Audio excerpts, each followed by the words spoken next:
Guys welcome back to another video. आणि पोषांनो खरंच आज खूप महत्त्वाची गोष्ट तुमच्यासोबत शेअर करायची आहे अबाउट R15 बद्दल। हे आपली आहे एमडी।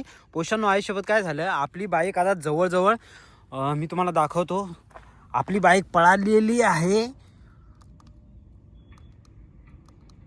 बघू शकता 12,280 किलोमीटर आपली बाईक पळालेली आहे।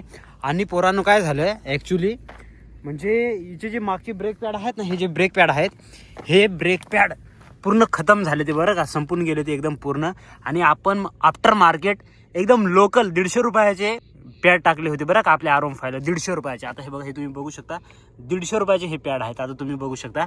तर फिटिंग वगैरे 50 रुपये आणि पॅडचे त्यांनी घेतले होते 150 रुपये।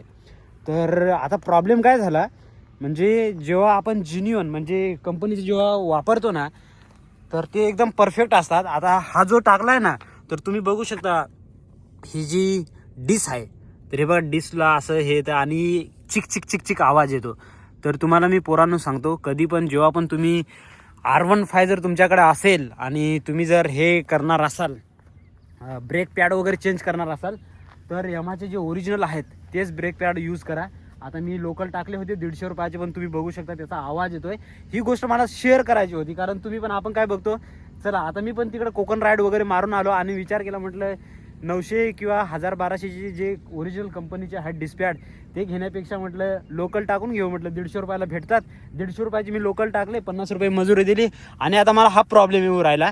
तर आता 1 आठवडा झाला आहे टाकून, फक्त चिकचिक आवाज येतोय। काल मी गेलो होतो, जे प्रॉपर प्रोफेशनल जे आपली फिटर म्हणतो आपण, प्रोफेशनल जे बाईकची सर्व्हिस वगैरे करतात त्यांच्याकडे गेलो, तर ते बोलले आफ्टर मार्केट आहेत म्हणे, लोकल आहे, त्याच्यामुळे म्हणे थोडे दिवस म्हणे घासले, 8-10 दिवस की आरामात म्हणे होऊन जाईल म्हणे क्लिअर, काही प्रॉब्लेम नाही। पण म्हणे नेक्स्ट टाइम जेव्हा पण म्हणे तू म्हणे टाकणार ब्रेक पॅड, ते म्हणे ओरिजिनल कंपनीचे टाक, 1000-1200 रुपयाला येतात, ओरिजिनलच म्हणे वापर। आणि पोरांनो 100% जे कंपनीचे आहेत ना, 1000-12,000 किलोमीटर आरामात चालतात।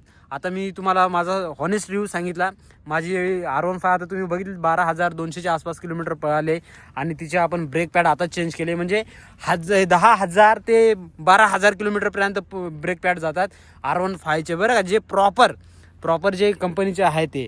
तर ऑब्वियसली आपण टाकू शकतो। आणि ही आपली आहे एमडी, कशी दिसू राहिली मला कमेंट करून सांगा।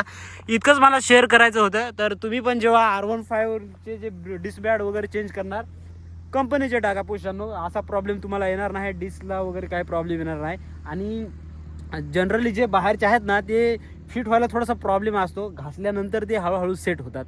सो हेच मला ह्या व्हिडिओमधून सांगायचं होतं। तर तुम्हाला काही R15 रिलेटेड काही जर क्वायरी करायची असेल, काही इन्क्वायरी असेल, तर मला कमेंट बॉक्समध्ये लिहा। तुम्हाला पण हा प्रॉब्लेम फेस झाला होता का ते पण सांगा। आणि तुमच्याकडे जर R1 आहे तर तिचे काही इश्यू वगैरे असतील ते पण कमेंटमध्ये सांगा। चलो मिलते नेक्स्ट व्हिडिओ में, tata bye, see you soon.